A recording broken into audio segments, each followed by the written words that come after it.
Welcome to another episode of Pitstop Fracas. I'm your host Mahad, and we're back with another episode. And we're joined by Anik, the actual journeyman, the Roy Hodgson of Formula One fans. How's your Red Bull stint? Red Bull stint is here to last, bro. It's dominance. It's dominance, and it's looking rosy, man. 2 already. You know what? We're going for 23 out of 23, and you know what, Mahad? I'm gonna go even further. I'm focusing on 2024. I'm looking at that year, 2025, 2026. Good. What can I say, Mahad? I make the right choice at the right time. It just happens like that, man. If it all falls apart, Red Bull, you know who the man is to blame. By the way, there's no such thing as the Anik, yeah? Like, that's now gone. That doesn't exist now. So, hey, I told you so. All right. We'll see how it unfolds over the season. We're only 2 races in. We're joined by Laurence. How are we doing? Fresh off a podium in karting? Yeah, thank you. But I'm struggling. I ain't got nothing to eat. I'm starving. Well, I've had McLaren at last in the drivers and constructors championship right now. I'm starving. It's not been enjoyable in the slightest so far. Obviously the last pod I was on was about McLaren and Aston Martin and Alpine, and it's gone completely left field from that. So yeah, not doing great. It might be the Laurence curse. Yeah, you never know. Rafa, how are we doing, brother? I see you in the Aston Martin penthouse. Yeah, listen. Spoke to Matt Crack after the race in Saudi Arabia. He sorted me out. You know what I'm saying? You know, this is all expense by Laurence Stroll. That's my guy too, and we're chilling. You know, we've got 2 trophies back at the base now. Getting some more. And Anik, I'm just saying, we got CFD time, so don't think about 2024 yet. I'm just saying, don't think about 2024 yet. CFD time is coming, but. Wait. Is that fighting talk from Aston Martin? No, I'm just saying, innit? You know, you can be dominant, but just look in the mirror 1 or 2 times next couple of races, innit? Just say hello, innit? You know what it is? We got respect for you, man. You guys stepped up. You guys actually made progress. Certain teams, they haven't made progress.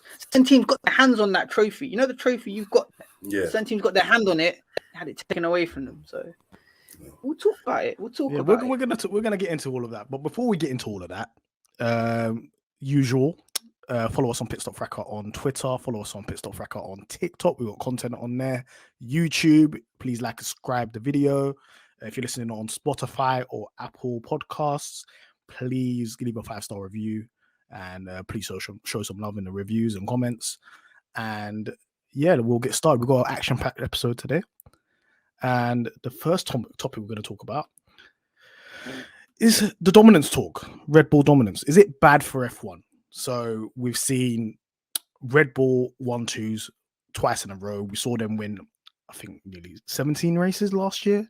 It looks like we're at the beginning of a Red Bull era, even though we've only had 1 year and 2 races of this regulations, and it seems like Adrian Newey is the only guy that's got his spot on at the moment. I'm just gonna go out and say it. Is like a dominant team boring and predictable? Is it going to make the championship boring and predictable? We've lived through this quite often, you know. Is it going to become uncompetitive, or do you feel like things are going to change? I'm going to come to you, Anik, on that question. I think, you know what, it depends literally which way you look at it. If you're looking at F1 from like an entertainment point of view, let's be honest, it is boring. You know, you got one team that's dominating, and even within that team, you've got one driver that is much better than his teammate. So whenever they come up against each other, you know, on equal terms, he's going to be winning. So from that point of view, you know, from an entertainment aspect, you're just going to have Red Bull just dominating. And yeah, it can be considered boring or not a spectacle. But you look at it from the other side, you know, you've got the new regulations. Teams have had to prepare for it. And it started at the beginning of 2022. Red Bull, you know, they were developing their car up until the end of 2021. And then they started 2022 with these new regs. And you know what? Kind of got it right from the get-go. So in that aspect, if you look at it from a technical point of view, it's like, you know what? They've actually done an amazing job. And for a car to be 1 second a lap quicker than any other car in the race, just goes to show how well they have done. And bearing in mind, this year they're going to be hit with, you know, a lot of compromises when it comes to CFD. They've been fined. their car is still not up to scratch in terms of reliability. Perez was complaining of a long brake pedal. Verstappen had drive shaft issues in qualifying in the race, so they're not even there. When it comes to the technical aspect, they can even step up a little bit more. And if you look at it from that angle, you think, wow, this is amazing what a team has done. The only way I can potentially see it working from like an entertainment angle is if we have a bit of inter-team rivalry. If Perez was challenging Max, and only way I can the only way I see that happening from an entertainment point of view is looking back at previous seasons. When Mercedes was dominating, you had it with Nico Rosberg, you had it with Lewis, even back with McLaren in the 80s, early 90s, you had Senna and Prost. So that's probably the only way I can see it working. We saw a little bit of that in Saudi. So yeah, man, that's my take on it. Yeah, it seems like the only thing that's going to happen this season is, in terms of a title fight, is if Perez steps up and possibly challenges Max. But like, does everyone need to introduce something to prevent a single team dominating? Obviously, they've brought these regulations out. You can't really say, the other teams have actually done something well with their cars. They haven't. They've really not stepped up compared to everybody else.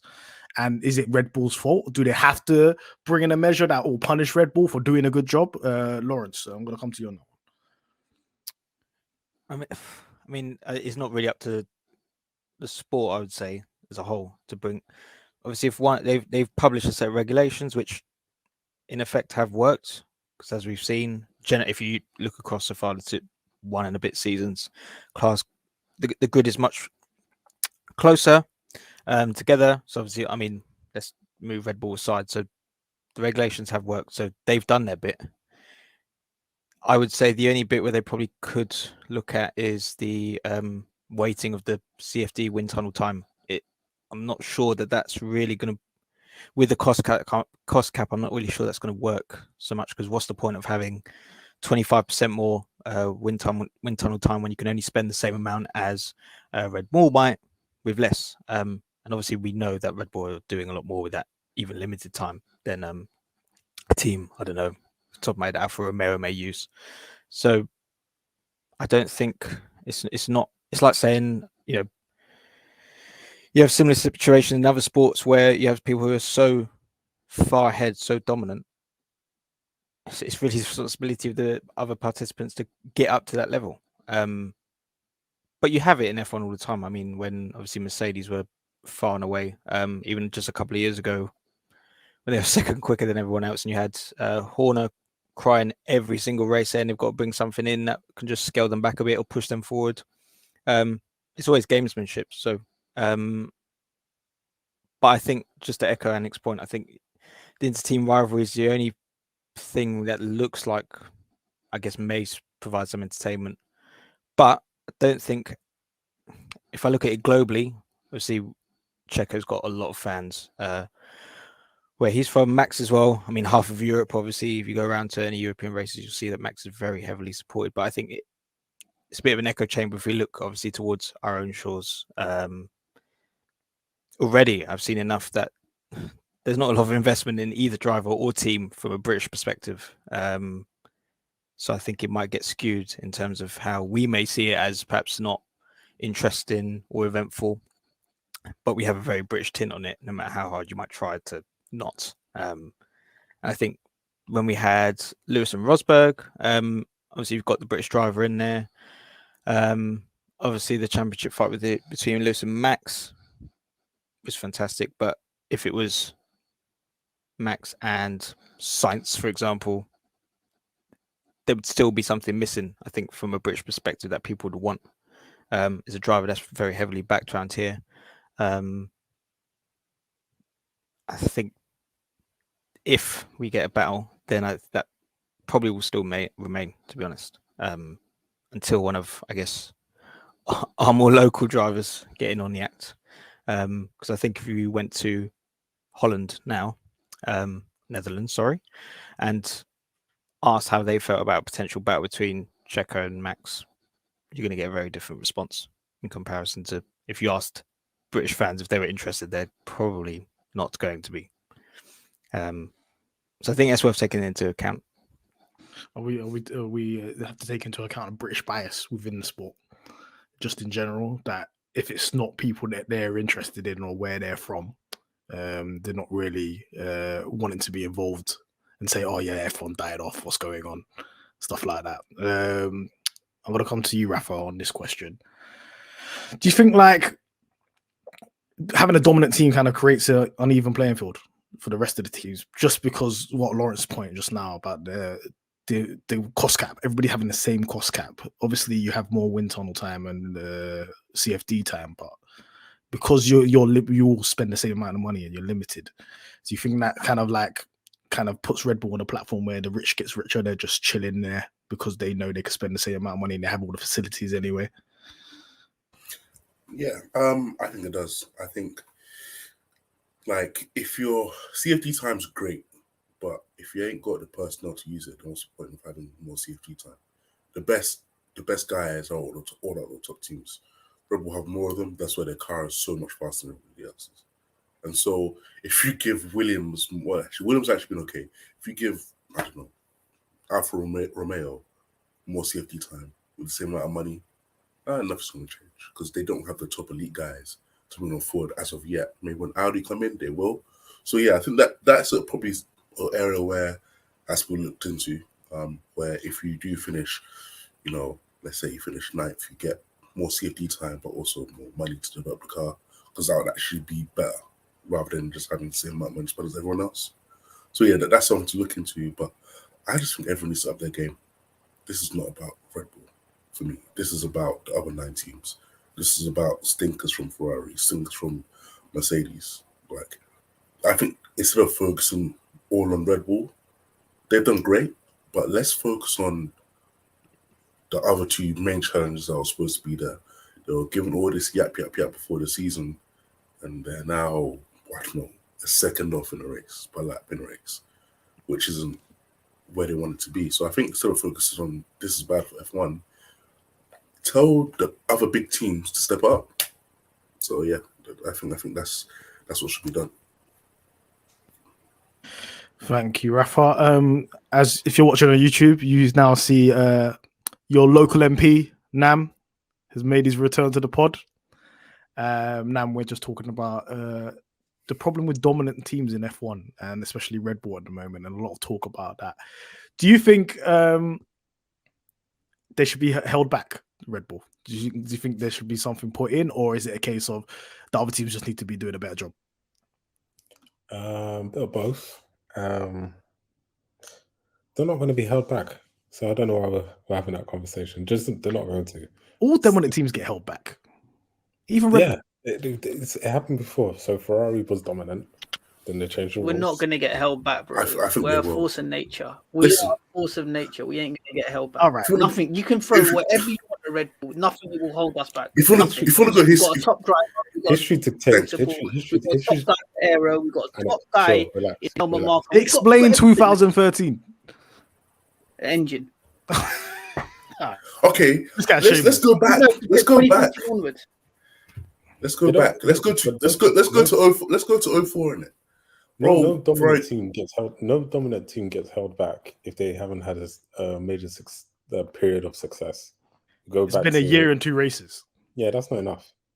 They need to win like 4 seasons before FIA go, oh, maybe we've got to change it. Maybe they're a bit too dominant. All right, let's look at the sport at home now. Yeah, do you think these periods of like dominance hurts the sport in the long run? Yeah, it does. So we had a period of Ferrari, then we had a Red Bull period, now we had a Mercedes period, and now we've got the start of maybe another Red Bull period.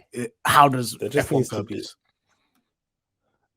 There just needs to be a period where we have 3 teams that are all neck and neck with each other, where we don't know who's going to win the season, because we haven't had that. We haven't had that for about 20 years, maybe more. I No, think 2012. Mm. Every Yeah. day I didn't know who's going to win. Every race I didn't. Yeah, but you kind of did. yeah, you did. You kind of did. No, I'm but not McLaren sure. was the fastest car. I'm not sure. Yeah, McLaren's It was fast car. unreliable. But on race day, if you put your money on Vettel to win, you most likely can get a return out of that. Because obviously, I think we all know that in race trim, that car was the class of the field. In race trim. Don't try to save Alonso's stocks now, brother. Alonso had a good car as well. You know what I mean? Not There was good really. cars everywhere. We saw Renault winning. No, We saw Lotus winning races. I don't know about that. I mean, that's not talking another day. But then, how many races did Red Bull win that season? I think Seb won 5 or 6 in 2012. Yeah, 156. Yeah. That's a competitive And then, season. Yeah, and then how many did McLaren win? Lewis had 5. I think Seb and Button had 3 or 4. But I remember. obviously, Yeah, you've had seasons where guys are like, look, obviously Lewis, when he won the title, had 5 or 6 wins. That's competitive then. So when you're getting into the stage where you've had Lewis winning double figures, Max double figures, Schumacher double figures, Seb 2013 double figures, that's where you're getting into dangerous territory then. No, but not only that though. I think when you've got seasons where the two drivers have won the majority of the races, that's again, we can add that to a dominant season, because we're talking about the teams, right? Not talking about just the drivers. You can have an outstanding driver and they can win double figured, races, and that's ridiculous for the sport, because So like last season, that was a demonstration of a dominant season. Yeah, that's pathetic, because if Mahad, you talk about Rosborn and him cooking the regulations and making them one of the greatest ever. He cooked. I can't. No, he didn't. We can't be talking about. He cooked because people were there was gaps within midfield. Wait. That's not the sport though. Nobody's going home going, oh, you know what? I'm going to spend £18 a month at Sky F1 just to see Lando Norris. I do. I do. Hey, listen. You're talking. Don't ignore the midfield. Don't ignore it. You're talking to a guy. Listen. Yeah, I was in midfield obscurity for years watching Alonso. I was there, bro. But I didn't care about who finished first. I don't care. I didn't watch the podium after any races, so I didn't really care. So midfield is important, and also let's go back to history. Bring back 04. Let's go about 04, because 04 in this season have so many similar parallels. You have a dominant car, but then you have a great midfield under it. So for me, I don't think it's that. I think it's bad for the sport, maybe in the long run.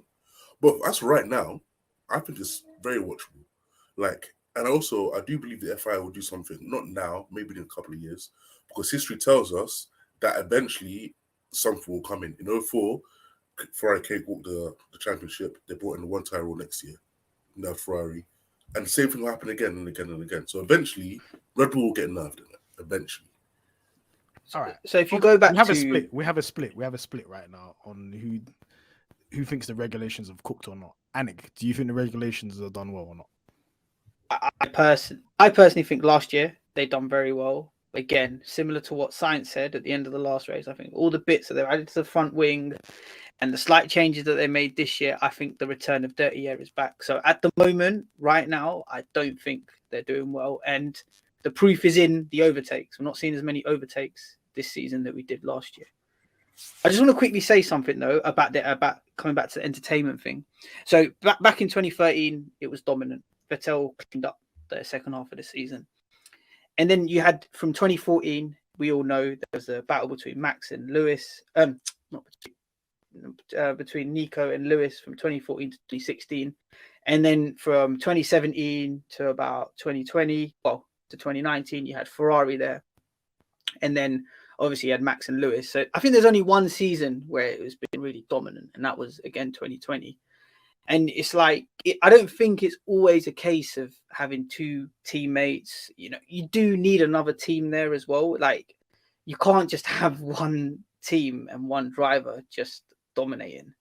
You know what the best solution is? Let Ferrari build an illegal engine and let Mercedes spend as much as they want. And that's sorted. Because when Ferrari had an illegal engine, they were winning. And when Mercedes was spending whatever they wanted, they were winning. I think that's what's going to bring it all together, Mahad. So cost cap's the problem. Cost cap for Mercedes is a problem. Illegal engine is a problem for Ferrari. So let them build whatever engine they want and let Mercedes spend whatever they want. We'll see it come together. You're basically saying, Laurence, so you're seeing these immoral people, they're saying cheating is the way to Not go. me. Not me. I'm not Basically. Wow. Hey, you want to see entertainment? That's okay, entertainment. Lawrence, you're the head of I'm not- Dominicali, yeah? You're Dominicali, Lawrence, yeah? How do you resolve this situation? Oh, accent as well. I would change the cost cap on a sliding scale. So simply put, if the teams that are lower down the grid have the ability to obviously spend the money, then they get a sliding scale. So 10th place can get 20 million more. Obviously, I'm just using an arbitrary number, but if they use 20 million more and you slide that up, then they can actually have the money to spend on the extra time that they've got development wise. That'd be the first thing. I think the second thing as well is not just, see, we've heard a bit, I think in the last day or two, about the TD changing or being just disregarded completely. I just wouldn't budge. Like, leave the regulations as they are. The teams will figure it out eventually. That's what happened with the last set of regulations. Obviously, it got right to the end, but you had 2021 happen. The teams will figure it out eventually. You may have to go for a bit of suffering, but the start of every new set of regulations has a bit of suffering in it anyway. You could take that back 30 years. So I'd say you may have to go through a difficult season or two, but I'd imagine by 24, if not 25, then you've got a set of regulations that can last for quite a sustained period of time. Don't react. You're changing things up every 2 seconds just to get some fake entertainment. So I would leave it as is. Constantly tweaking the regulations is bad. Once they raise the floor heights, look what's happened. Dirty air's back. The whole point of ground effect cars is no dirty air, and you brought out dirty air because you're trying to baby teams that have not dealt with porpoising. So, like, That's I think it. Rafa, you mentioned previously. I think you said about teams being held accountable for making shit cars. Like, Yeah. You mentioned it, like they've set the regulations. Let's say this is like a university. They've set an exam. One guy has passed with flying colors, and everybody else has failed. What's the problem? Is the test the problem, or the students? You can argue the test, but this is F1. Yeah, for me, but say you've got big Mercedes, you've got big Ferrari. Yeah, you can't listen. As I said before, if I'm a rich guy or I'm a broke guy, I can go to rich man and be like, yo, you're making too much money, you put me in this situation. Nah. Make your own bread. Go get your bread. Capitalist Rafa, you know. Exactly. Don't look at me. Past homeless people in the street, like, nah. Yeah, this is laissez-faire. We all got the same 24 hours. Yeah, exactly. This is laissez-faire, bro. Same 24 hours. Like, I said this before. I'm holding 2 other teams accountable paying for this. Because let's take Aston Martin out of this, because no one expected Aston Martin to do anything. Yeah. I said this. Ferrari and Mercedes were doing a lot of yapping off season. Ferrari said, "Oh, we found 20 bits of stuff in the engine."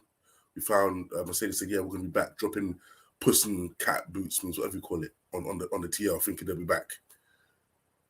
And the car's meaty. This is on them for me. Red Bull have cooked. They've done their thing. Why are you not cooking? Red Bull have come to the cookout with dumpling, yam, fried chicken, and Mercedes and Ferrari come there with the empty hands, glass of water. Nothing. So this is on them. A bag of ice, bro. This is on them, bro. This is their fault. So I don't. If you would be, what did Aston Martin bring? Oh, we brought yams. We brought atmosphere. We're the cool guy. We brought the vibes. We brought the vibes. That man brought hot dog buns, man. Yeah, exactly. Hot dog buns. Listen. So what I'm saying is, yeah, Red Bull cooks. They should get their flowers. Red Bull should be getting their flowers. The other two guys, Mercedes and Ferrari, should be getting hate because I'm sorry, they fucked up. Mercedes out here doing apology statements. 1 race in. Come on, man. It's a stinker for them too. That apology statement is still like. I think I found a solution to this issue. Now, what's the solution? Come on, you're in the House of Commons. Come on. So, I think it's the cost cap one. But people are saying, oh well, if we remove the cost cap, that means everyone can spend whatever they want, right?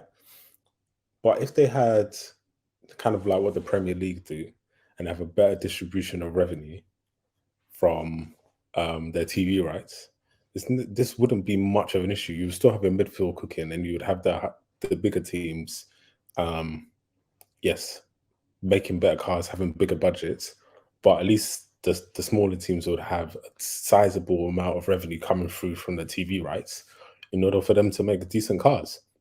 So Liberty Media need to stop being fat cats and thinking that the MLS and the NBA is the right way to go. It's not, because it doesn't work in a sport where the majority of the people in it stay in their teams for the longest period of time. There's no kind of youth system. There isn't some kind of draft system for you to kind of compensate on the lack that nobody spends this much money, or there's this kind of cost cap, or there's this kind of regulation. There isn't that draft system to kind of even out the field.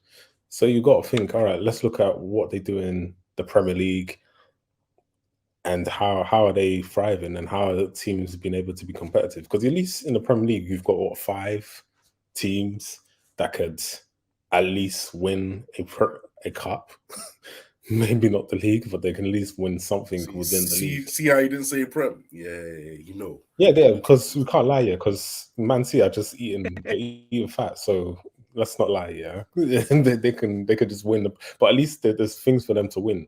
But heck, fam, let's start by winning things. When was the last time we saw?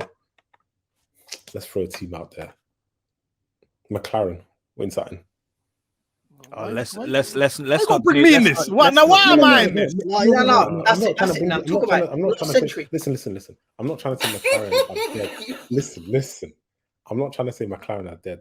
Yeah, but when have they won something? They haven't won anything, and the simple fact of them not winning anything is because they just can't compete with what McLaren's a small. How many cars do they make a year?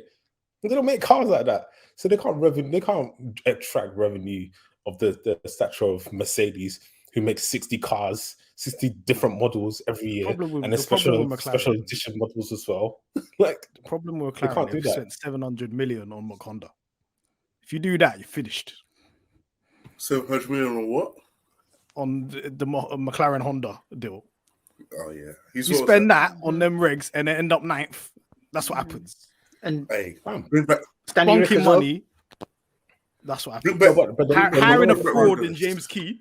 That's a No, problem. but you know what the funny thing about that, yeah? The funny thing about that kind of deal is, for a team like McLaren, that's deadly. It's nucleus. Like, that'll finish them. You can't, once you make that kind of error, that's fine. But let's look at the books of Mercedes and Ferrari. They'll probably make stupid deals like that as well. You know what Mercedes will do? They're gonna make another C-Class. And they'll just cover their money, bro. Nam, I need you to buy a McLaren. You can afford it now. I need you to buy a McLaren. Buy two. Lawrence, buy a McLaren. Hey, I Nam, need you people can to buy buy two. McLarens. All right. Hey,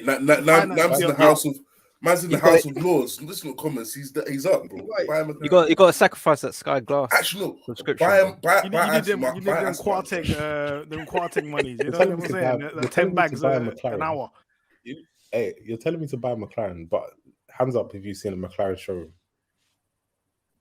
You know what, Nam? I'll make it easy. You know what, bro? I'll make it easier for you. Just buy some Red Bulls for us. Look after us first. Nah, listen. Buy Red Bull. We cannot and you can compete. buy some Aston Martin. We cannot Hey, compete. Nam, what I'm saying, Nam, is, yeah, you see the next James Bond film, be there, yeah?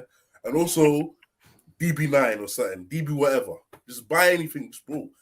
Just buy anything green. Buy the seats in the House of Commons. Just do what you gotta do. Buy anything green, support us, bro. We're talking about bribery here. You man are sick. Now I've got one question for you though, before we move on. If Perez wasn't Perez and it was like a proper title fight, i.e., maybe Nico and Lewis, would anybody care about Domination? Yeah. They would. Let's say, for example, it wasn't Perez. Let's say it was like a Lando Norris or something in that seat, and they were actually competing for a title, and they're like going at it every race. Would anybody care? No, I think they would, because it will just be like how people were annoyed at when Rosberg and Hamilton were winning, or when Bottas thought he could win a championship. Like, it's that kind of situation. People will just be annoyed. It's just like, rah. So one team is just going to win, but whoever wins is going to be out of those two drivers. I think that would be more of an issue. I think the fact that Perez is stinking up the joint, the Red Bull fans could go, you see, it's not really domination, because if it was, Perez would be winning. He'll be a 4-time champion by now. But like, so yeah, I think the talk would still be there, and the issue will still be there, and I think it'll be a little bit. I think it'll be worse, to be fair. But hey, we've got to thank Perez. So there's Yeah, let's ask the Red Bull fan, Anik. Do you think it would still be there? The talk about it's bad. Red Bull's dominating the sport. Blah blah blah blah. I don't think so. Honestly, I don't think so. I'm not just saying that because I've got a lot of time for Red Bull. I'm saying it because every time there has been a championship battle, people are glued to the sport. People are focused. People in 2017 were focused on Lewis and Seb. People in 2018 were doing the same. People in 2021 was Max and Lewis. And I keep saying this: 2021 is an underrated season up until the very final lap of the last race. It was an amazing season if you break it down, and everyone was hooked on F1. Everyone was looking forward to the next race. And I always think that if you have healthy competition there, no matter what it is, whether it's in the team, whether it's between two different teams, it's going to be entertainment. So if Perez does take the challenge to Max, I think it will. But I don't think it's bad for the sport. I really don't. Can I just say one thing though? 2021, yeah. Was that because of the cars being dominant, or was that because we had villains and heroes? It was WWE. Like we had Chris Horner coming out acting like Paul Heyman. We had Max Verstappen moving like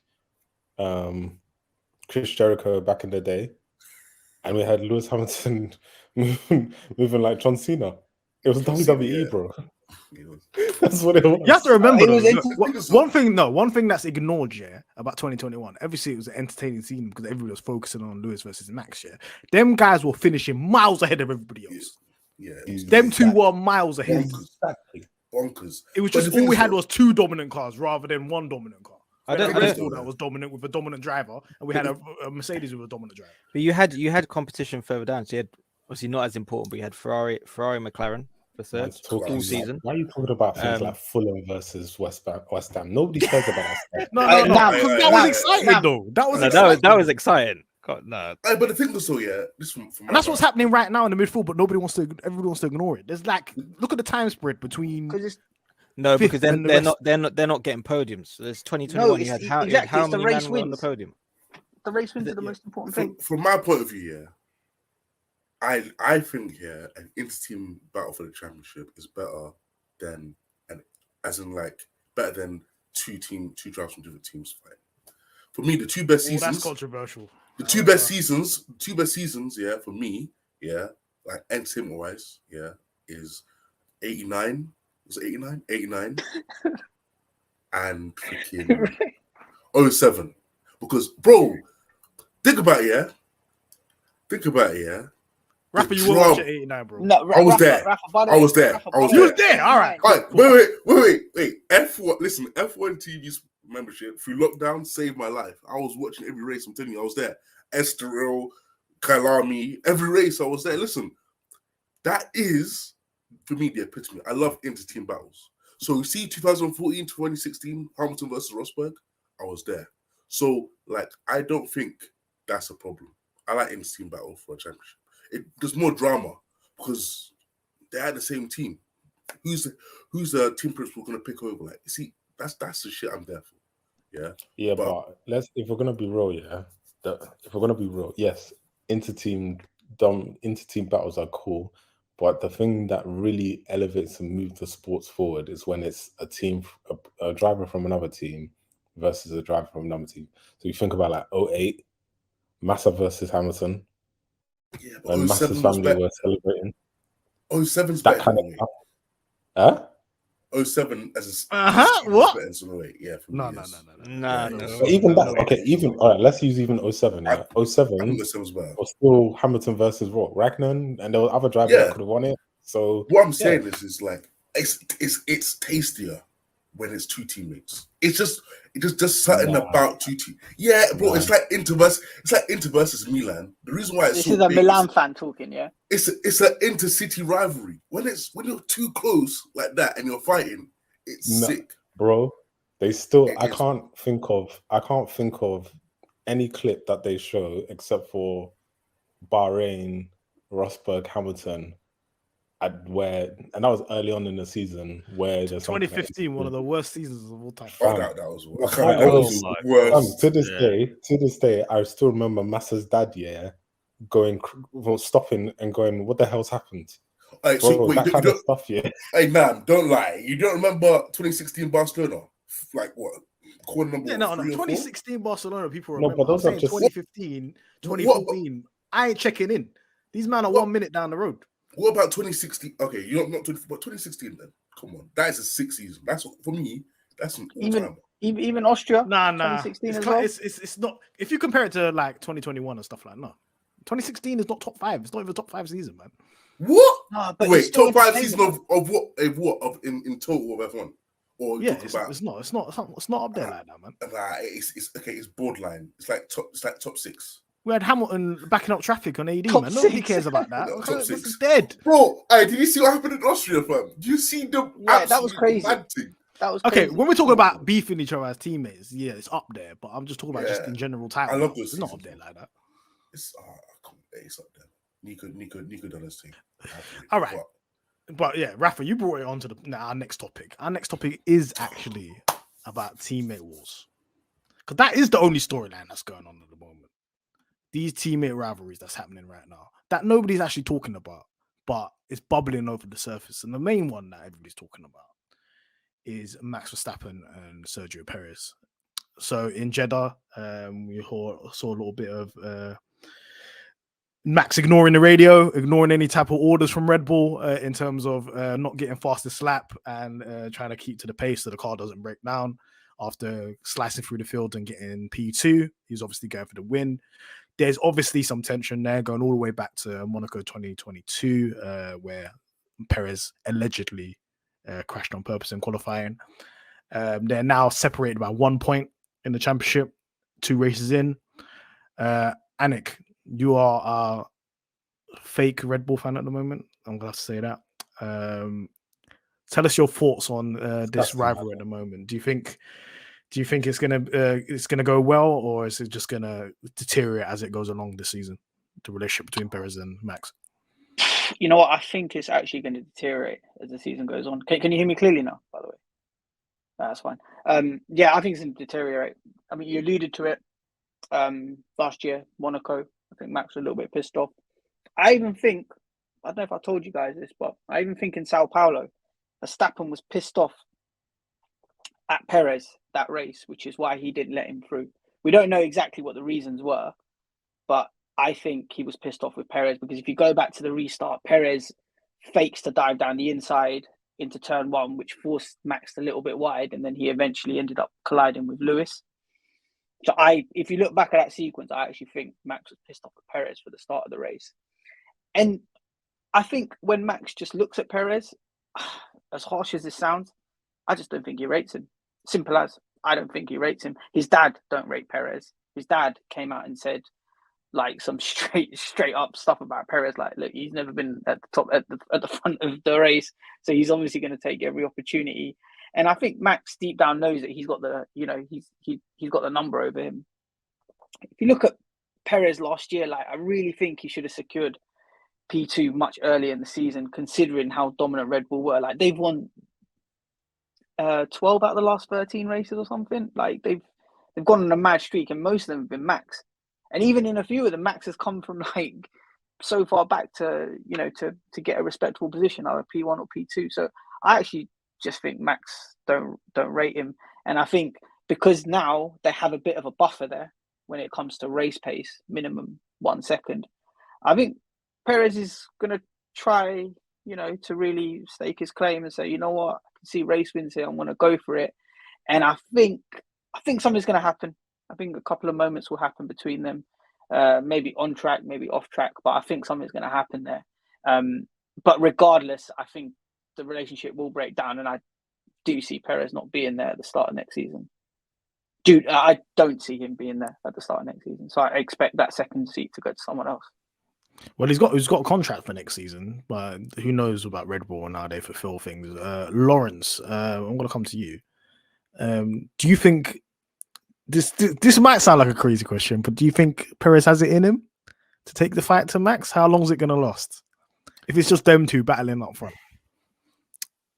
I don't think it's going to last very long, to be honest. You look at Saudi, I think that was the first sign to me that I think Max was a bit irritated that he didn't just close the gap within, obviously after the safety car restart once he got past. I think that irritated him, the fact that actually Checo could match his pace.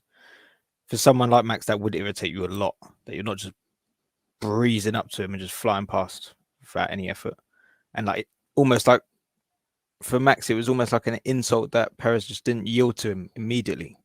And I think that was similar to what Anik was saying at Sao Paulo. It's almost the fact that it is quite a psychologically dominant thing. I think Max wants to do to any teammate, and I think Perez does. I don't think if it comes down to it, and Perez has got to launch one, for example, on the inside of Max, that he's going to do it, because I think he saw enough last year after Sao Paulo that he didn't have the backing. He doesn't have the backing of the team. Doesn't have. I think when it really comes down to crunch time, because if he did have the backing of the team, they would have really put Max out there, because obviously everything was done and dusted. I think if you gave Perez a situation similar to Saudi, where he's got a bit of a gap to manage, and for whatever reason that gap's existed, then I think he can hold it. But if it comes wheel to wheel, it's not even worth a conversation. Because Perez has always been quite a pleasant driver to drive against, whereas Max is honestly the most horrific driver you could ever come across wheel to wheel. So they don't really match. This might sound odd, but it's not too dissimilar to how I think if they were to go wheel to wheel a lot this season, how Max treats Lewis wheel to wheel. There's no respect there, but he trusts Lewis to be the more gentlemanly type. I think it would be the same with Perez. He knows Perez ain't going to stick one on him in the same regard. So no, is the flat answer. I think he'll have a decent start, and I think he will probably keep up with Max.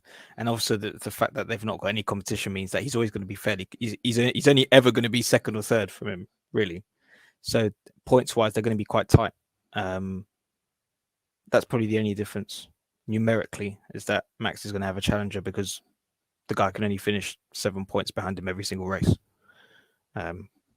So time-wise, nowhere near, but just collecting the P2s. Yeah. Yikes. Rafa, we've seen a lot of dark arts in Formula One. Do you think Sergio will operate that way? Do you think do you think his presence can make Verstappen a little bit uncomfortable off track? Some of the behavior maybe, or maybe even on track. Do you think maybe this is the way to get into Max's head? And because at the end of the day, this might be his only title shot. If Anik is right and they're going to boot him out at the end of the year, he has to give it his all, right? Is he going to employ some dark arts here? I don't think people realize what Perez is, bro. Perez put Ocon in the wall in 2017 at Spa. He knows what he's doing. Like, Perez might not be as quick, but he's clued up there. He knows what's going on, and he's not gonna. I think this all started in Spain last year, innit? You know, when I think Max came up behind him and he got the issue to move. And was like, he wasn't really happy about it. And he says it's not something he's comfortable with doing. And then what happened in Monaco, if you're talking about dark arts, I believe he fumbled on purpose that lap. I'm sorry. And I think the telemetry kind of backs up. So yeah, I do think he's got the mineral stuff, the dark arts in him. But the only issue I have with him is just outright pace. And so I don't think he's got that to sustain over the course of the season. Maybe like one or two race weekends, he could be like, yo, I can chat to Max, but I don't know. See, what it reminds me of is, I don't know if you've seen that meme of Kai Havertz. It's like 0 goals in February, 6 goals in March, and like 1 goal in like April. That is Sergio Perez. He will cook out of nowhere for like a string of races, and then we'll have like 2 or 3 stinkers, and then 1 good race, 2 or 3. Like, he's too inconsistent to challenge Max.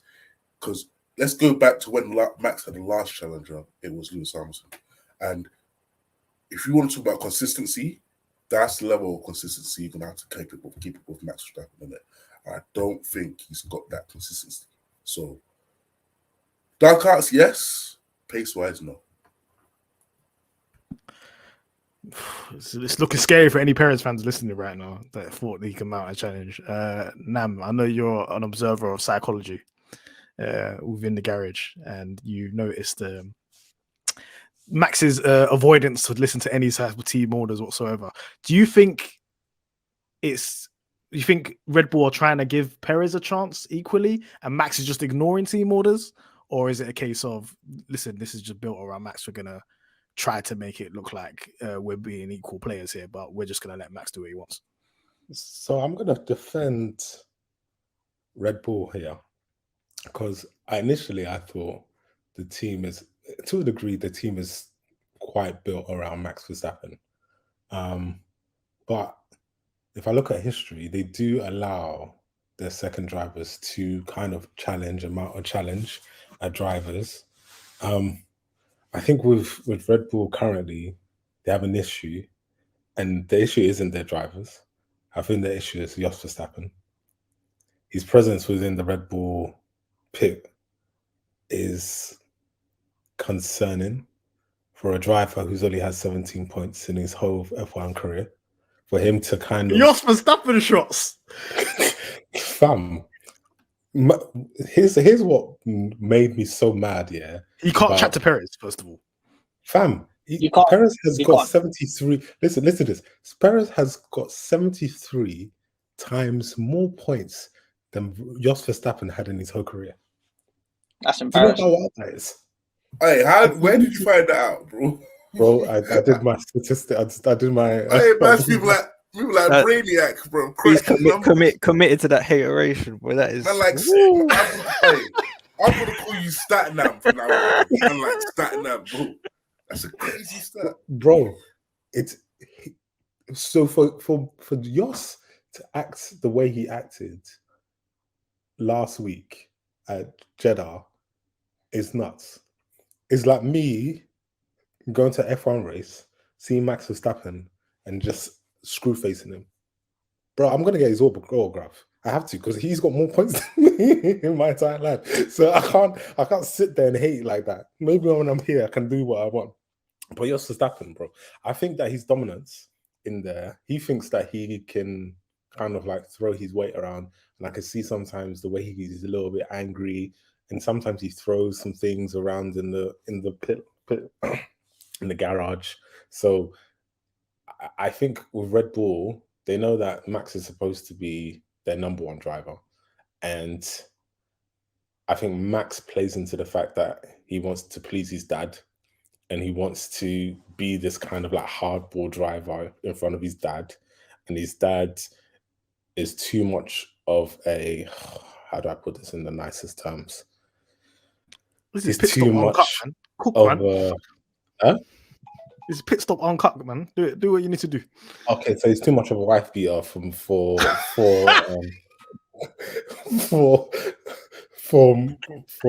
Max to just calm down a little bit. So the anger is going to come.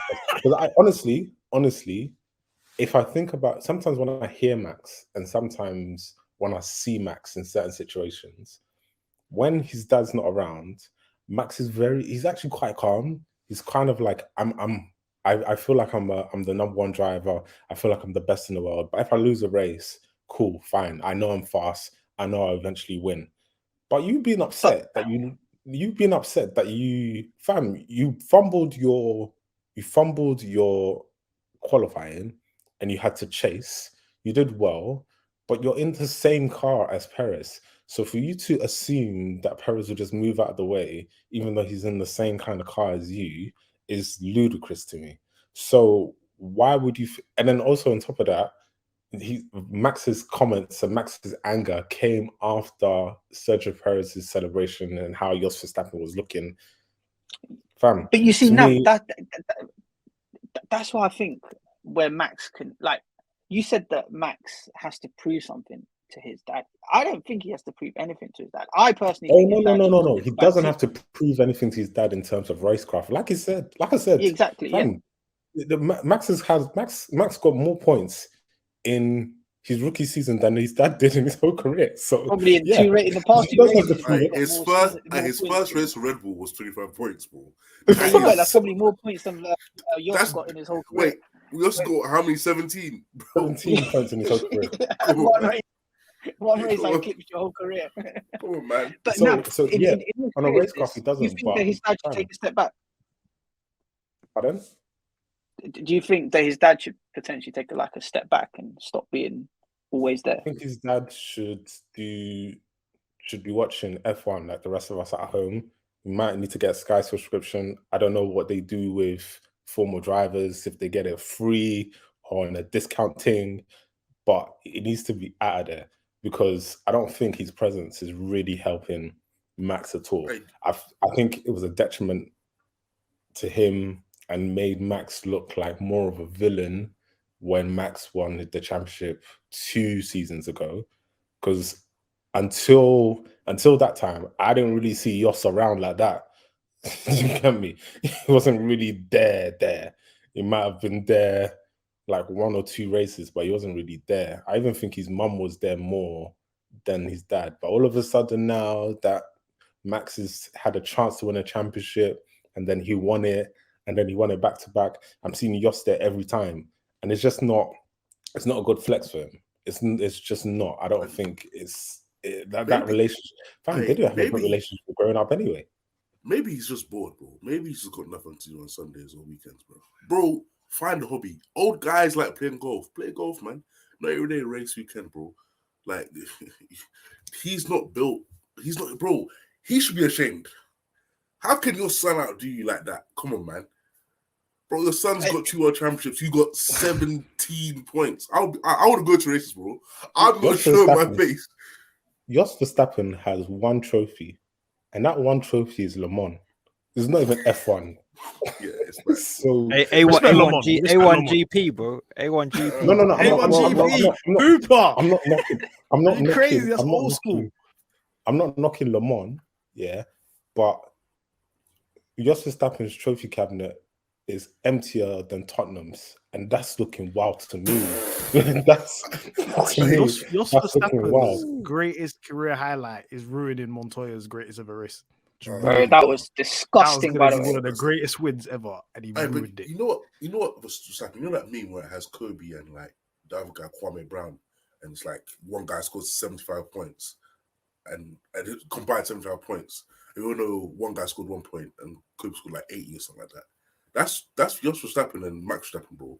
That's Straight Jos up. Verstappen providing the sperm to create Max Verstappen. Literally, bro, That that's 1 point. it. That's his best career highlight, bro. What he done,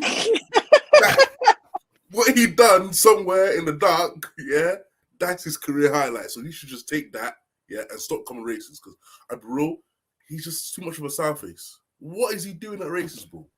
You know what? Can I do a plea to someone right now? Yeah, just I want to talk to someone directly. Yeah, the executives at Ziggo. Yeah, the executives at Ziggo, come and collect your boy.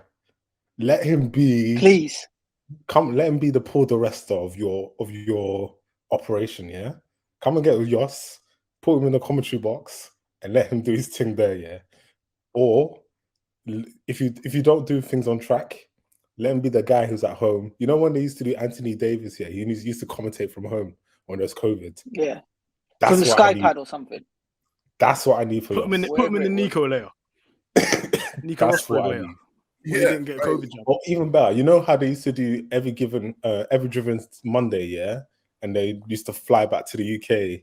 They can do that in Holland for us.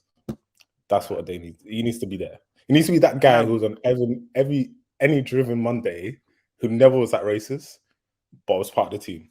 That's what I need from them. Boy. Anyway, back to the team rivalries. I think that's what Back to team rivalries. Max. Yeah, that's what affects Max. But it's still going to be Max taking out Perez. Everybody knows that Max is just going to you know what? annihilate. I don't know, you know. Or do you think it's going to be close? Like Rafa said, yeah, I've seen Perez do some narco stuff, you know, some real kind of like backhanded slap kind of things to drivers. Even at his time at Williams, yeah, he did some. Remember his time at McLaren, bro. He was beefing Button, bro. Yeah, he's trying to kill Button. I'm not gonna lie. I swear, Button is probably, if you ask him with product, he's one of the nicest guys, bro. The only time I saw him get vexed was after 2005 Malaysia. Fam. If you watch the season review, it was there. He got vexed for no reason. Yeah, but he was beefing him like yeah. Perez has got he's got some screws loose when he needs to get some screws loose. I think we'll see fireworks if we find out midway through the season that Perez ain't going to be there. So maybe after summer break, he's not going to be there. Then we might see fireworks. Then he's like, you know what, fuck it.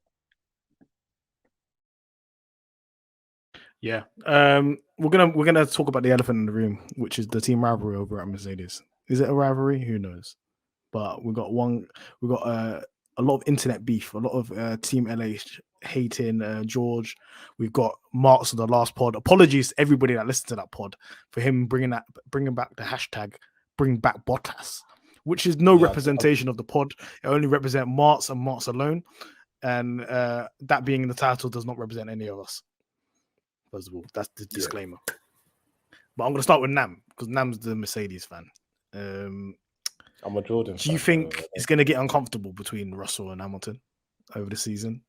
Look, clearly Russell's out-qualified him twice now. Hamilton's got more points, but the friction isn't going to get worse and worse. Okay, I'm going to be honest. I don't see the friction. I think this is media hype. This is twittering.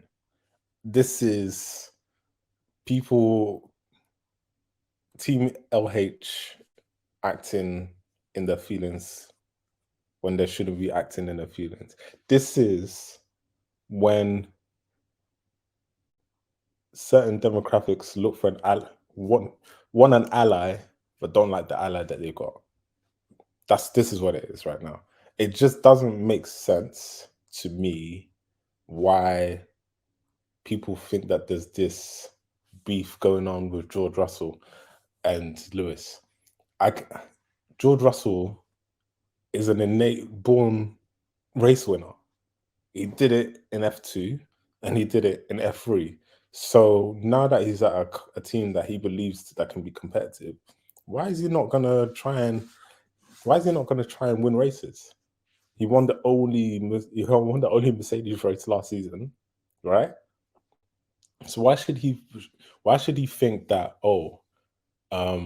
now that I'm in a situation where I can potentially gain points and have a step closer to win a championship, I should just concede? Why should this is the same thing we argued about Perez and Max, and now people are saying, oh well, George should give way to last week, yeah.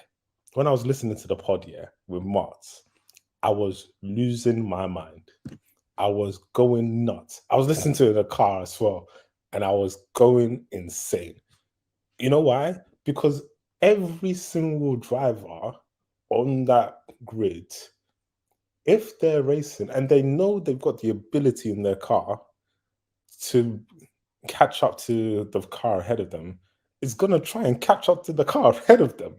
Even when their team goes, Lewis is on fresher tires. He's not going to go, oh, okay, all right then. Well, I'm just going to coast around corners and, slow down so Lewis can get past me. Because then at the end of the day, if, let's say Lewis got there and what happened to his tires happened to his tires, and they're both they'll be 10 seconds and 15 seconds behind Alonso. Bruv, the potential of the penalty and the podium not going to Russell or to any of the Mercedes drivers would be out the window.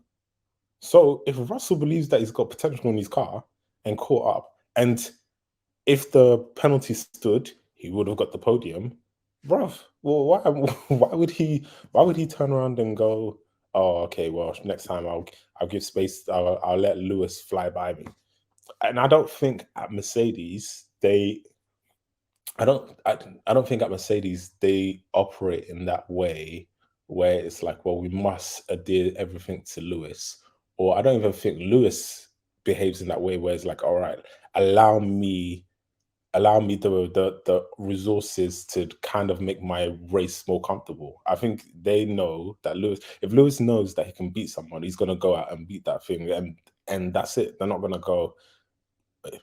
to do Ferrari. They're not going to go, Lewis is faster than you, so you must slow down. That's not going to happen. That's not going to happen. So for me, I don't see the rivalry like that. I don't see a team that is even in a position to have that kind of rivalry. And I think it's just people who, and I get it, people who really want Lewis Hamilton to win his 8th championship, wanting to have a villain, and the easiest villain at the present moment is George Russell. Yeah. Anik, I know you've said some opposing views. Do you think this is the changing of the guard? Moving over from Hamilton and Russell. Do you think this is just Russell showing his ability and Hamilton showing his decline? Maybe.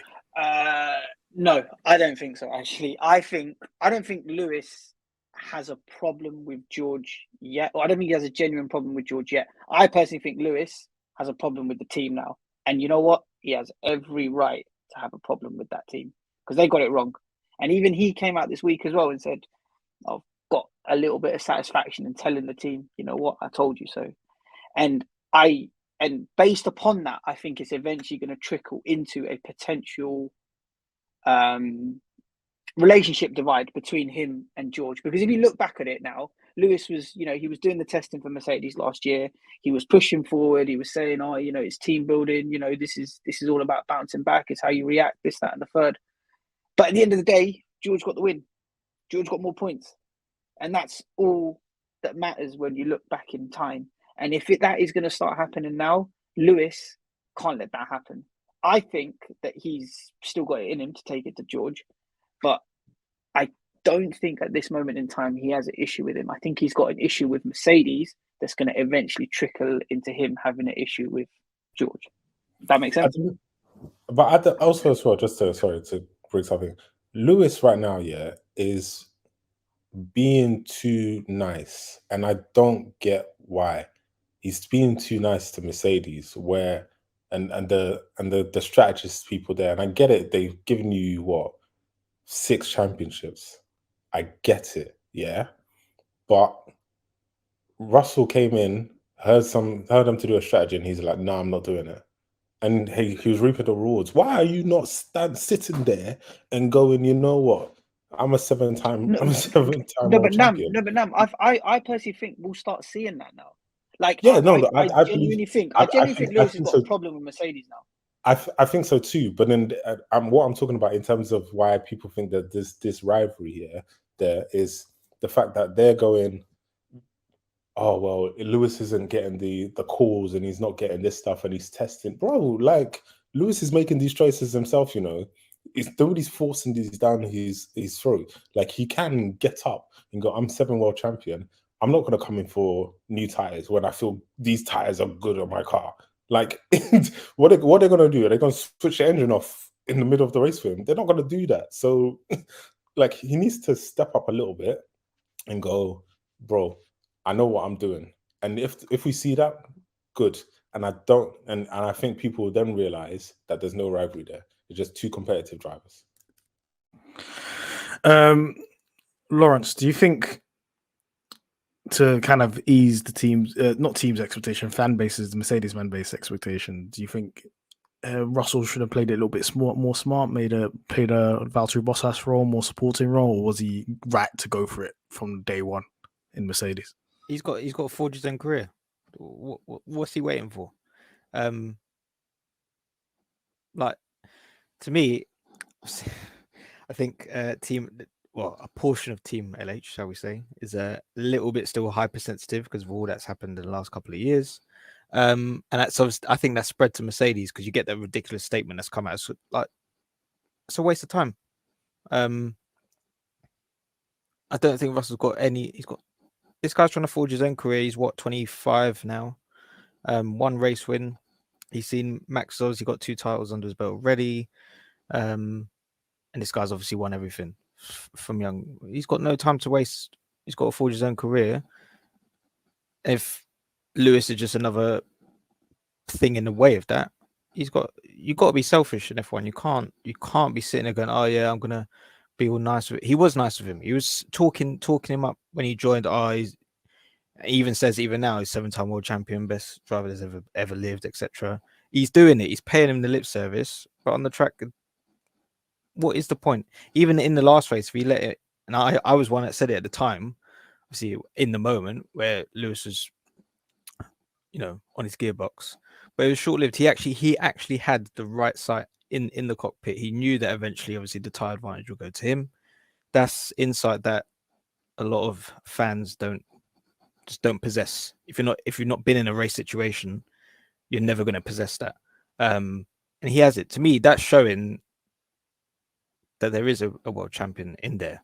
Although I wouldn't probably be a fan of that myself, but I think probably the only other thing I wanted to add on that is I think Mercedes, I think Anik's right, that the engineering, they're putting himself almost in the perfect scenario. So Lewis definitely has got some issue with the team. I think he's got the right to have a bee in his bonnet about that. But then things like Toto coming out and saying, "Oh, if in 2 years' time we ain't back there competing, he needs to go."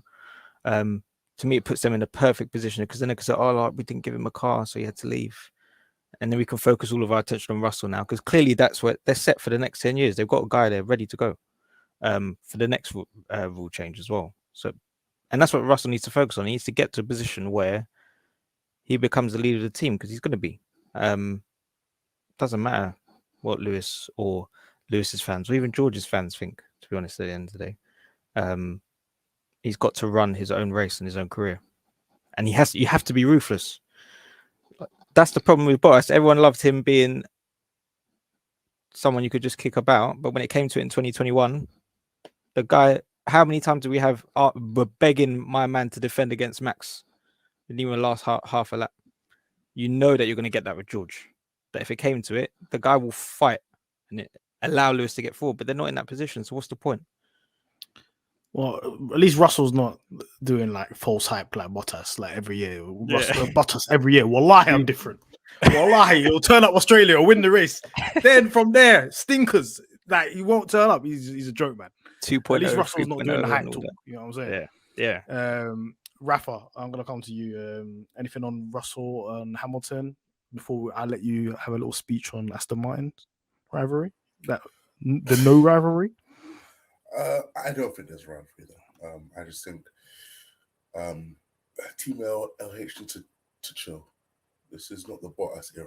This is not Batman and Robin. This is I won't say Superman. This is just Batman and another hero. These guys, they're not dependent on each other. They're two separate entities, two separate drivers. Yeah, just chill. Listen, people want to say that George Russell's not a team player. Well, why should he be?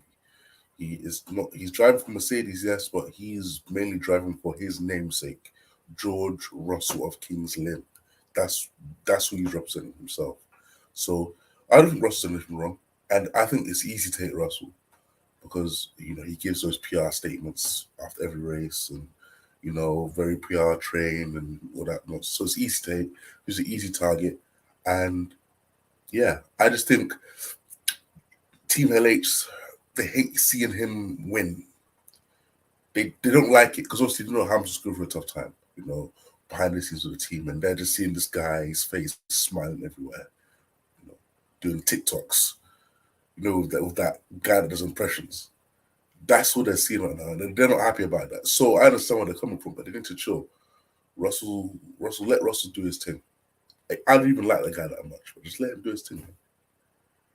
All right, Rafa spoken. Rafa, I'll give you 30 seconds on Aston Martin's rivalry since you've had 2 back-to-back podiums.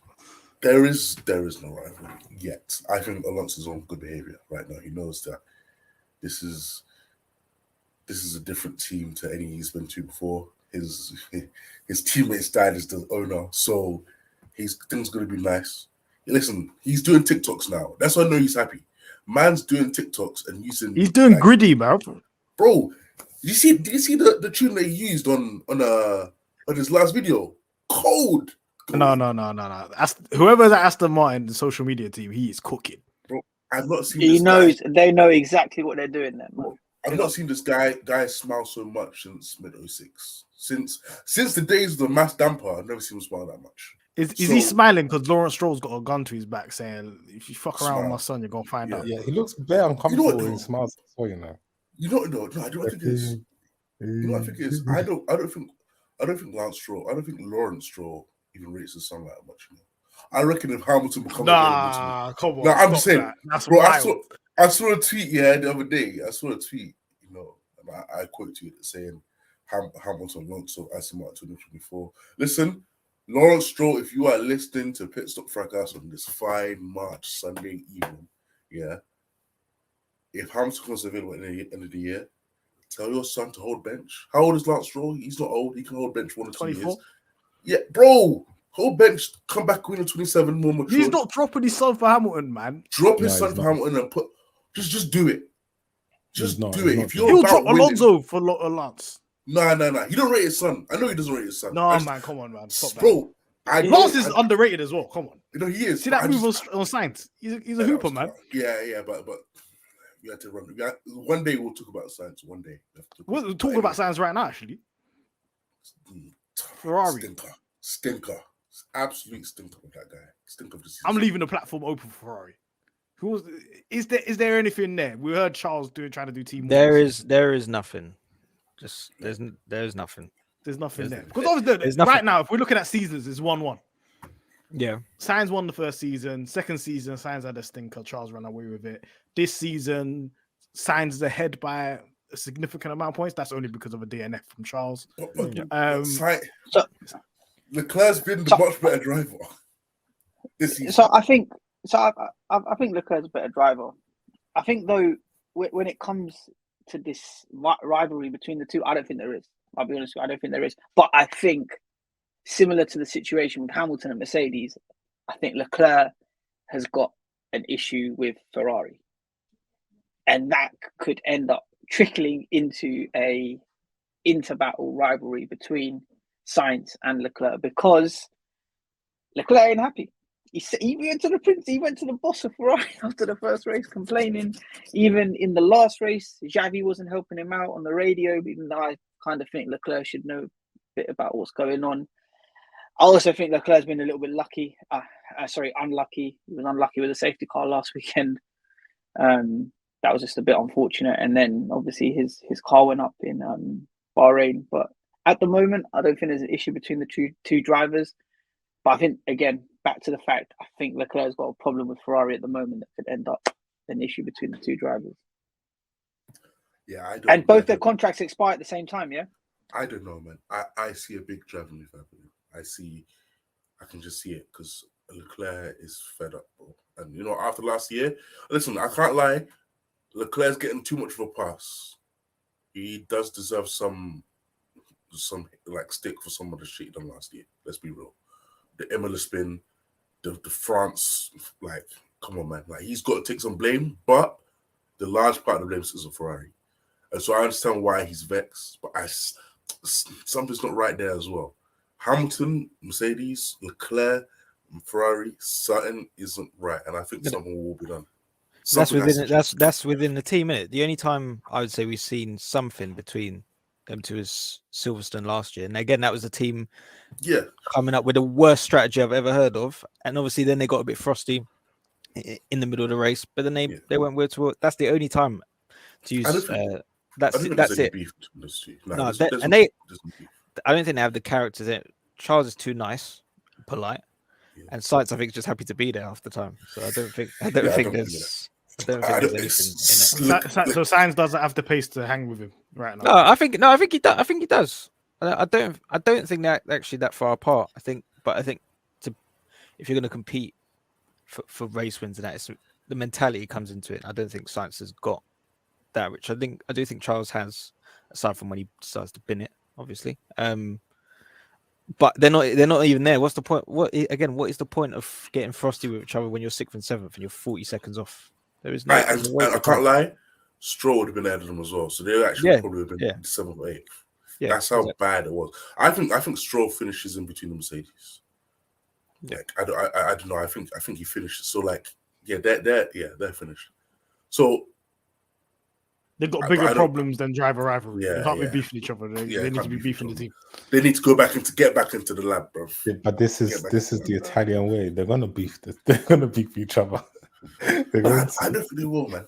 I've never heard of a team saying, "No, look, next year we're gonna even close the gap. We've got more wind tunnel time. We've got this shell fuel. We're gonna have another 40 brake horsepower, and then they're slower than last year. You know what it They're is? literally slower than last year. It's shocking. And the thing is, they're doing up apology letters as well. Yeah, Science came out this week and said it. Vasseur comes out this week and he's saying, "Oh, we know what the problems are. This is not right. Got to fix it. Ferrari have to fix it, man." Yeah, but they've got actual fans that they got to apologize to. Like Mercedes, who they apologize to? They got ultras, you know. Yeah, they got a man that will come down to Maranello, bro. Mercedes. I said this when I saw the statement. That is a statement for shareholders. Oh, It's a shareholders 100%. statement. Yeah. Shell, all them man up there. Elkan, When- the guy that owns Juve, they're all Yeah. there. Listen, The Mercedes statement was a shareholder statement as well. Yeah. They were like, "Yo, Damlo, we're Yeah. sorry." All the Damlo Ineos. stakeholders, all these people were sorry. Trying to make sure they got Ignite and that. sponsors. stuff. Hey, It's but the still thing running. is though, That wasn't to the fans. I came into the season giving man like Freddie Villa. That was to Jim Ratcliffe saying, "Listen, I'm sorry, we ain't got your money. Sorry, you can't buy Man United. We're sorry. Wait, does, You ain't got the bread. Could you sponsor us?" does Freddie V get a pass for this season? Yeah, he Yeah, has rookie to. season. He has to. Yeah, man. yeah, He's he in a does. mess right now. Okay. I'm just making sure. He's walked into the burning fire. I'm just making sure because He's just trying to protect Leclerc, but it's not really working out. that's for me. That's why he was signed in it. That's why he was signed in it for me. Like just to the club All right. business. Nam, before we move on, any thoughts on Ferraris? Any rivalry there? No. There isn't. On paper, there's no rivalry, but this is El Ferrari, isn't it? This is the Italian horses. They're going to make a rivalry. They have to. This is how that team, that Fiat Group team, function. They have to create a rivalry. There has to be a mess there. There has to. So there's no rivalry on paper, but fam, there'll be a rivalry between, I don't know, some chief executive at Fiat and Carlos There's Sainz's already cousin. beef. There's already beef with Wegner and Vasseur right now, and that's the head marketing. Listen, come on, bro, the marketing guy. You should be working on Ferrari showrooms. What the hell are you beefing Vasseur for? These people are joking, man. Italian Oh, super like- pro settings, bro. I'm telling you. I will be there. I will be there anyway. I'll with be this there. mess. Same. I'm drinking Before we go, we got a little game. We got a little game called First Driver, Second Driver, and Reserve Driver. So the rules of this game are quite simple. All of you guys, you own a Formula One team, and you get. I'm going to name 3 drivers, and you're going to decide who the first driver is, who the second driver is, like the supporting driver, and who the reserve driver is going to be for the team. But these are not any names. These are going to be all the type of names in history, of Formula One drivers. So it's going to be some tough ones here. I'm going to start with. Let's give you I'm going to give you a random one right now. So the 3 drivers are Carlos Sainz, Pierre Gasly, and Esteban Ocon. Anik, who would you put as the first driver, second driver, reserve driver out of those 3? So Sainz, Gasly, and Ocon. Bro, you're clever. You're clever. I like what you've done there. All single solitary race wins. Yeah, it's a good one, man. It's a good one.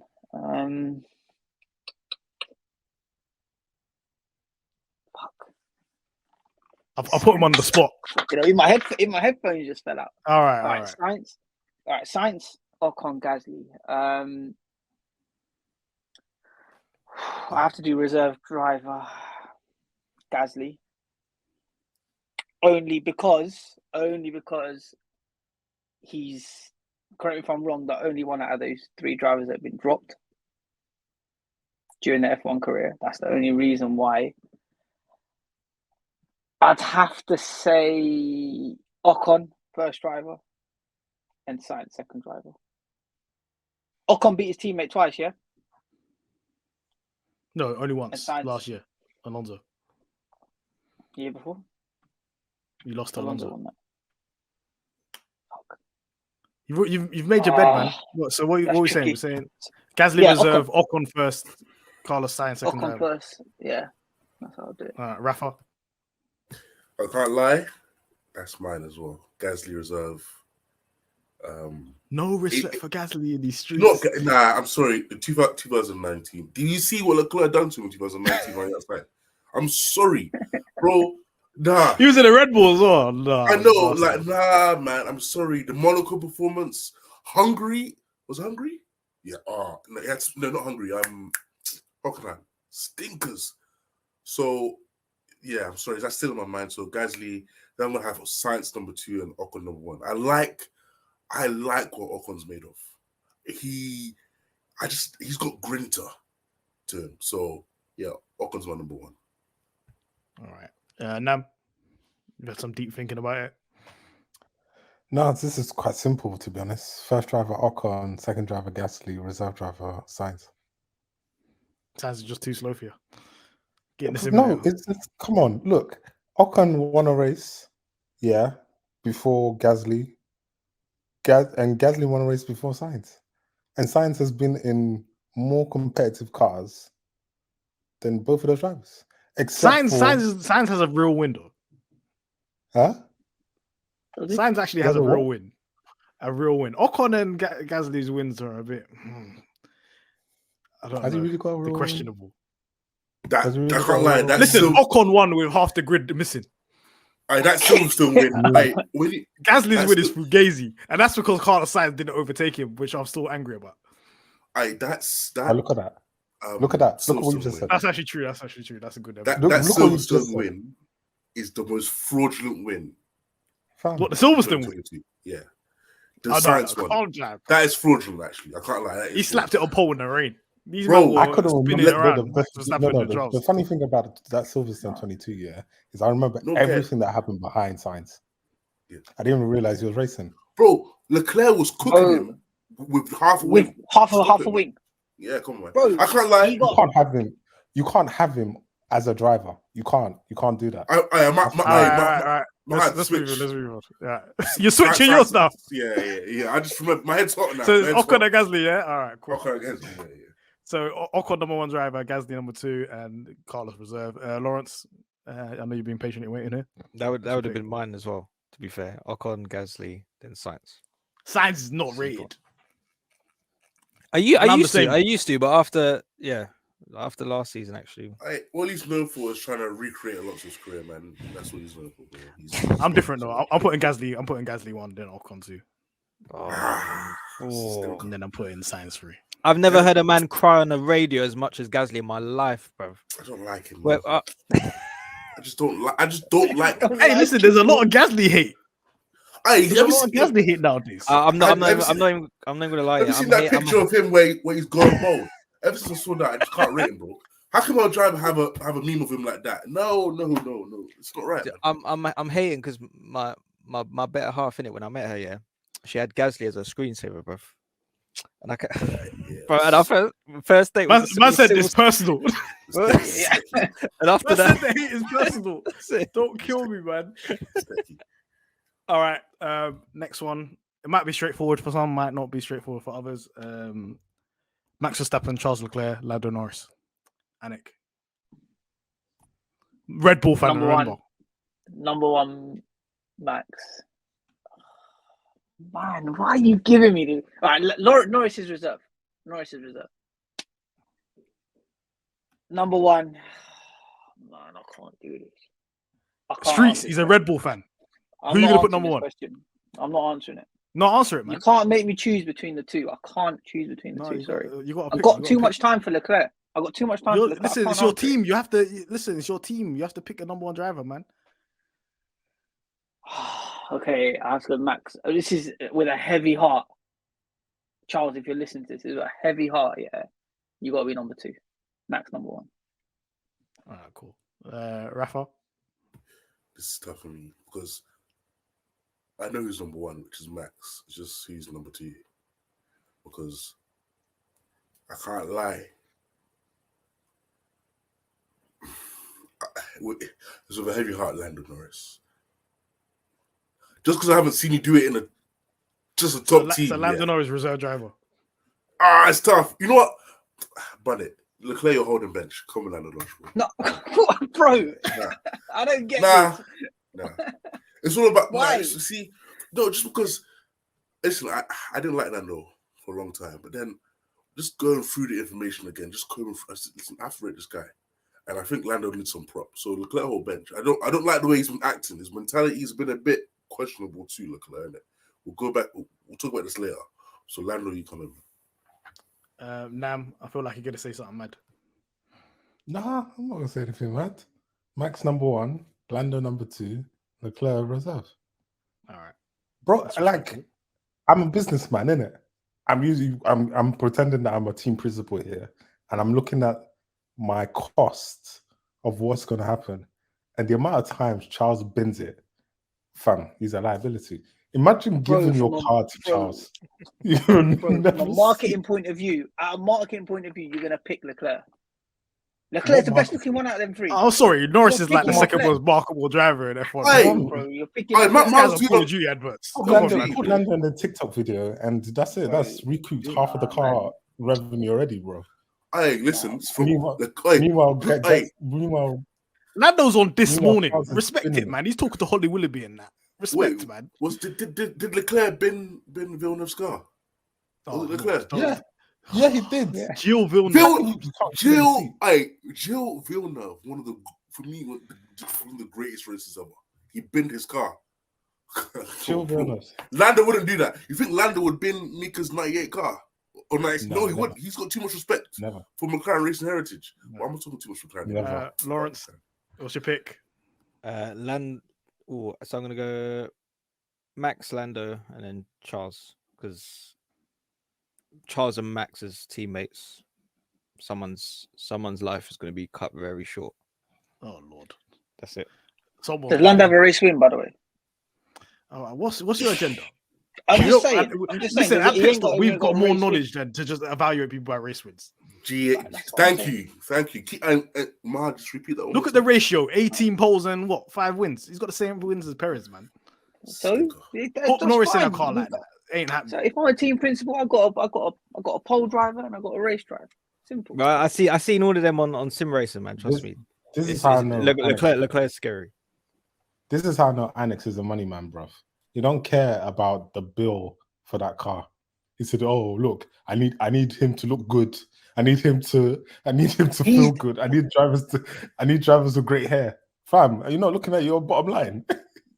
Fuck you, fuck off, man. Be a businessman. We all know Will, apart from Anik. So I'm saying Max. No Lando, way. Charles. Mahad, make sure you put this poll out, yeah? Let's put this poll out on the Twitter. I'm gonna clip this up. And then we'll so see. people will know. I promise you, Leclerc is not going to be reserve driver. No way. All right. But yeah, Lando's better than Charles. Run it.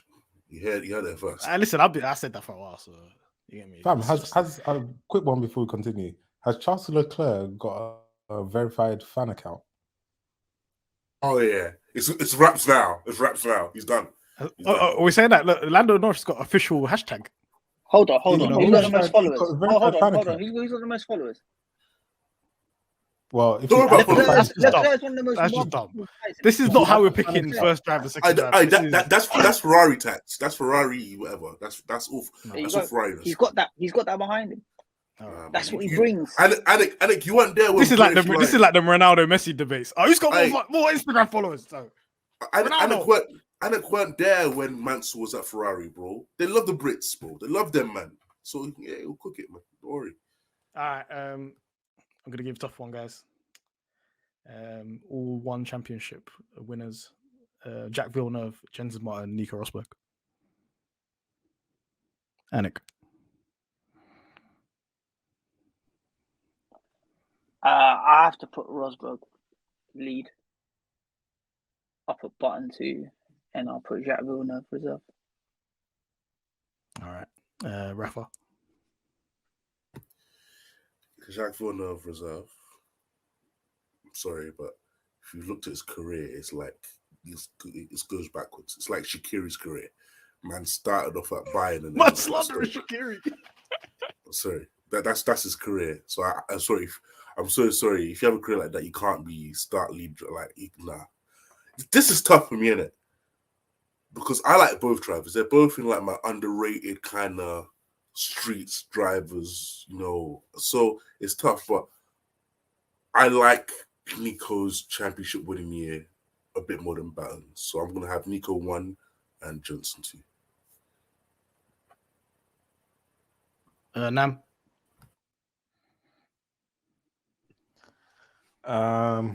Nico 1.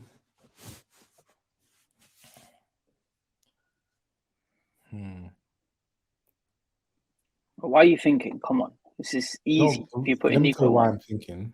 Nam, forget that he's Giles' son, innit? Forget that. Forget he's Giles' son. Let me be real.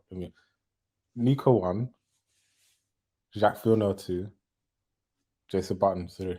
Let me tell you why. Yeah, because there was no chance in hell Jensen Button was going to win the championship if not for Ross Bourne coming into that team and saving Honda. There was absolutely no way. Meanwhile, Jacques Villeneuve was grinding it, hooping in the gym at Williams, fam, and he won his championships. I can't knock. He did what he needed to do, even though it was a bit of a fugazi one. But one day teammates and Button won. I believe in like 03. Yeah, in 03 they were teammates in 03. And Button 1. I'm just putting that out there, innit? All right. The call was dead. No. You can't do that. How long? Jack Villeneuve was in the game for very long, bro. Jack Villeneuve was dusted them times anyway. Yeah, it was going out, man. He was on the decline, and then I'm just saying. But did Villeneuve do anything after the championship? He didn't do anything, Villeneuve. I can't remember him doing anything. After the championship? He made bad career moves. Laurence, your pick. I'm gonna go a bit different. So I'm gonna go Jack first driver, Nico second, Button third. The reason being, if Jack is reserve, he's gonna chat the most shit about my team. This guy comes out with the craziest shit I've ever heard. So I can't have man just while my two drivers are out there, he's just talking some crud on their name. I can't have that. So he'll be first because obviously if my car's good, he ain't got nothing to worry about. And obviously beat Michael, Rosberg, because I think you know consistency from him, and Button third because literally the same reason as Nam says. The guy would have done nothing aside from that, and he probably a good test driver actually because he had like good World Endurance Championships and all that. Yeah. Respect JB, man. I'm putting Villeneuve first, Rosberg second, and Button third of reserve driver. I'm putting Villeneuve first, yeah, because his first 2 years are brazy. He came to the sport as a rookie, on his teammate. He's dunking on Hill and Schumacher, 2 champions, bro. But one of the best 2-year runs ever. After that, I don't care. After that, he was on his day off. You know that meme where Marshall's just sitting on the bench? That's what he was doing for his career, man. I can't rate that, man. He just chilling. All right, just 2 more now. The first one is Michael Schumacher, Ayrton Senna, and Alan Prost. Right. Good luck, guys. I know mine. Already. Mine's easy. I know he's going reserve. That is, yeah, that's. This is the easiest one so far. It's the easiest. I know what you're gonna say, Rafa. Rafa's Go. gonna say, I know what Rafa's gonna say. Rafa's gonna say, Prost number 1, Schumacher 2, Senna bench. Thank you very much. Thank you very much. Can I give my reasonings though? Go on. I just see. I'm telling you now. I'm a big Alonso fan, innit? But like Prost runs him so close to his money. Prost, I'm telling you, Prost he's more than a racer, and I just like Schumacher's raggedness and dominance. And Senna, I rate Senna. Don't get me wrong. I think he's obviously one of the greatest of drivers. But for me, I just prefer those two in it. And yeah, it's easy for me because I just like those two more than I like Senna. But yeah, that's it really. Anik, who'd you pick? Senna bench, Schumacher 1, Prost number 2. I'm putting together a dossier on Senna, by the way. Hey, let me know. You're gonna run a Senna agenda? Is this what you're trying to say? I'm gonna be running a Senna agenda very soon. I'm putting together a dossier. I CC me. CC me in that too. Soon. Don't worry. Yeah, don't worry. I'll be there. Don't worry. I will be there. So yeah. Nam, can you stop the sickness? Can you stop the bleeding of this pod right now? Before we go. Senna 1, Schumacher 2, Prost 3. How many titles has Prost got? 4. Got 4. He's got 4 on it. Come on, bro. That's Prost, bro. I'm going to have to assume on the trajectory of Senna's career, he would have gone on to have at least 4 more than he did.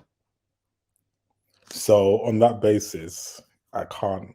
It's tough, but I can't, bro. He won back-to-back. Easily. He would have won. He was at Williams already as well before he passed. Yeah. Senna won all of his in one car, by the way, not in different cars. Pardon? Senna won all of his in one car. What's that supposed to mean? So did the other two done it in different cars. Schumacher done it in different cars. Senna, Prost done it in different cars. Bro, they cooked the rules. Prost came. Prost came back. No, man. Prost came in was illegal Williams. Prost that part in his last title. I can't lie, he did. Exactly. We'll forget about that because sorry, just as an all round. Talk about driving and just the brains. He's better. The guy's an engineer in the car, bro. Pay him a double wage. Pay him engineer's wage and driver's wage. That's what Prost is. All right. But I would tune the car before the race and You're drive. Gassing. Man's acting like he was there. He saw the narrative. I was there. He was reading the Daily Mirror and that. He knew what was going on. Also, I'm not even trying to be funny, but you can't really have French drivers in front of like Brazilians and that's wild to me. That's fine. Like, that's fine. I'll take it. Don't worry, Nam. I'm putting the dossier together. Don't worry. Oh, this is nasty. If you do it on the internet, you're gonna get Portuguese translations. Let's hope the pod don't ever go to.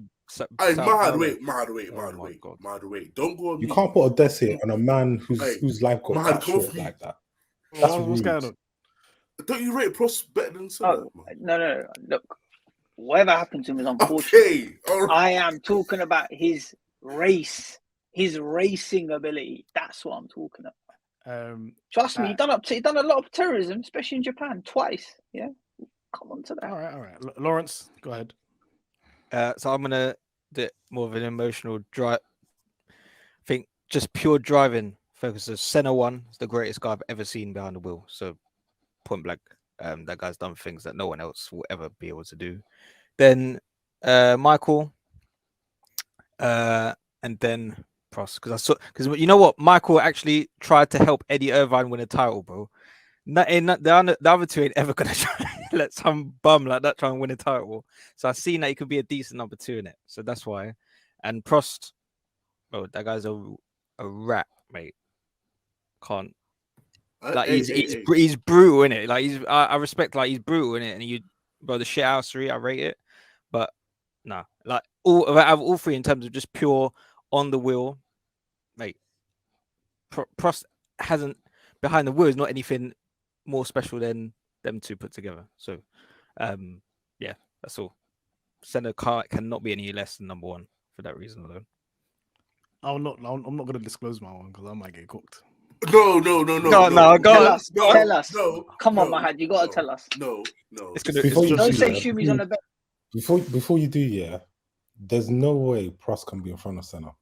Nope. Prost had a Ferrari and finished 5th in the season. Bro, Yeah, Prost we know why. left the team. That Ferrari was they were sabotaging the call. Let's be Hey, serious. wait, Let's look at the no, context, man. I'm just saying. He was beefing his engineer. Man got fired towards the end of the season. Come on, man. He literally got fired. I'm just saying. All I'm saying is, yeah, Senna had to do that in Japan 90 because obviously Ferrari wasn't as quick as the McLaren that year, but he was still arguing with Senna. That Prost 90 season isn't talked about. It's not talked enough about. Like, it's not talked enough about, man. Come on, man. I'm going Prost, Senna, Michael. I knew he was going to bench Michael. I knew it. McLaren agenda. We got to run. Finna run that. It's Prost one, yeah. Prost is one. Okay, Yeah. I'm just saying. Just make sure. The last one before we go. Sebastian Vettel, Fernando Alonso, Lewis Hamilton. Might be easy for some, might be difficult for others. Can I take this first? Go on. First, Lewis Hamilton. What's the other two? Vettel, Alonso. Number 2. Okay, Lewis 1, and then I'm gonna alternate drivers. So 1 week Vettel, the other week. None of that. This is bad. Reserve driver, second I can't driver, pick. no alternate. I can't pick. No, you know why? Because I can't pick 2 reserve drivers. This guy. Wait a This is second. I can So only- you wanna man's gonna bench both of them? Huh? None I of them are can't pick worthy 2 of the reserve second. drivers. I would rather He's just have basically Lewis saying he Hamilton. wants Lewis to have both the cars. That's what he's saying. I would rather have Lewis, one driver, Lewis, than have them 2 saboteurs around him, bro. Put the House of Commons background on, man. You're a politician, man. We don't want to hear that shit. Anik, your pick. Lewis number 1. I have to go Vettel number 2 and Alonso reserve. The reason for me putting Alonso reserve is, he left the sport, man. He disrespected the sport. He left it a few I times. won my man twice. Oh, wait, Vettel, wait. He left Alonso lost the sport, but Vettel, where's Vettel now? He's on his couch. It doesn't matter, bro. I look at his CV. He's got He gaps left on the his sport. CV. He He's left got the sport. gaps. Alonso's got gaps on his CV. I don't Alonso like ain't that. got The gaps team because within that time you won He 2 was Le Mans winning. back to back. Nah, man. That's like work experience. I'm No, not it's taking that. not. I'm not taking that into account. Nope. That's work experience. You crazy? There you go. Simple as. Alonso's on bench. Disrespecting our sport. All right, cool. Say no more. Rafa. But this again, I thought the other one was easy. This is even easier. Fernando Alonso Diaz, born and raised in Asturias, Oviedo, Spain, is my numero uno driver. Yeah, that's it. Then I'm gonna have Lewis Hamilton, born and raised in Stevenage, number 2. I'm no reserve driver. No reserve driver. There's no reserve. Man said he's not hiring Vettel. Nah. Give me Mick Schumacher, man. I don't want Vettel. You Mick Schumacher. Give me Takuma Sato. Give me Ide. Anybody else. I don't want him. I don't want Vettel. He can't be in my team. Laurence. Lewis, then Alonso, and then Seb. Simple as that. I know there's nothing. It's self-explanatory. Yeah, I'm the same. Lewis, Alonso, Vettel. Might have Vettel in the paddock looking at the ESG issues around the team, but that's about it. You know what Pedro Del Rosa is doing? Checking out the carbon footprint, yeah? Ambassador. You're measuring the carbon footprint. I really of have him each- in of the each car. team. You know what I mean? Mike, he's trying to get that car. Was it congestion charge compliant? Innit? Is our car ULEZ compliant? What's going on? All right. Thank you so much, guys, for coming on. If you are still listening and watching, please follow us on Pitstop Fracas Twitter. Please follow us on Pitstop Fracas on YouTube. If you're watching on YouTube now, please like and subscribe, leave a comment. We love it. Please, if you're listening on Spotify and Apple Podcast, please leave a 5-star review. and we will be back next week with a review of the Australian Grand Prix. Peace. PDR, where are you now?